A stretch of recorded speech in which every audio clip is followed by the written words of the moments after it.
the way you attract great people is to make sure that you are a worthy opportunity and you understand and can focus in on exactly how to describe that.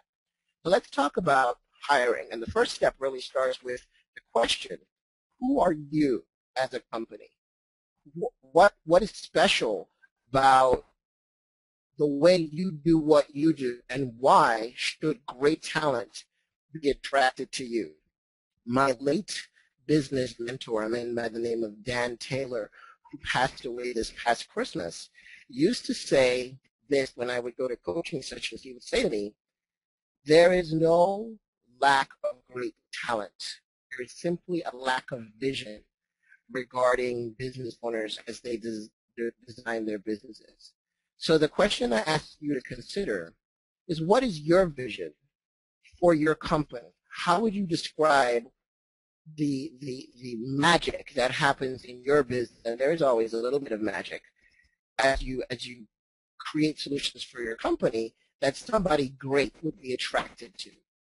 What is that vision that gets to be the thing that reels that person in, that's going to make a dynamic difference in your business?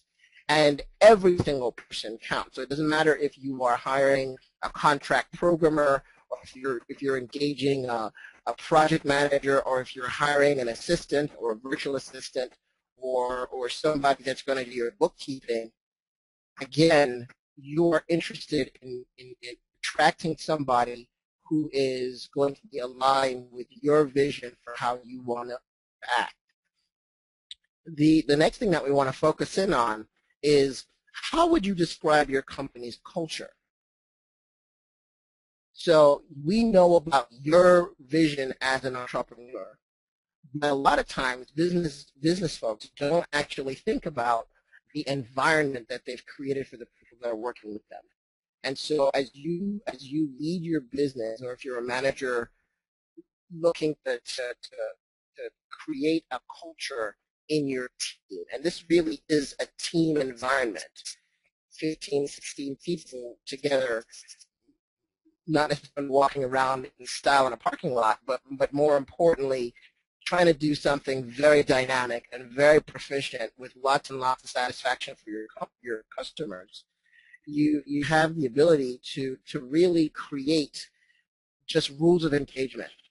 For instance, in my particular business, the culture is one of openness, where you are allowed to ask questions, to challenge decisions, and to begin to express your creativity from anywhere in the organization.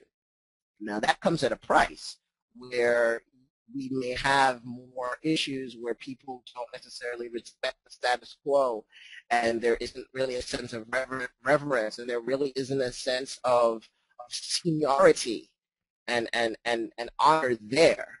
But I prefer to have a meritocracy where information flows freely, and the best people get the best pay, and the best people get the best promotions, rather than a system that's based on respect and seniority. But that may not be your culture. So really figure out and describe what are the driving factors for how people work together, and then decide whether or not that's working for you. Is that an environment in which you're able to inspire people's best results? And if it's not the way you want it to be, then what do you get to do to begin to augment that?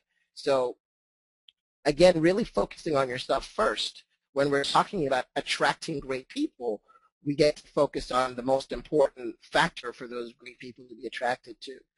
One of the things that you come through, I hear a lot of times the complaint that good help is hard to find.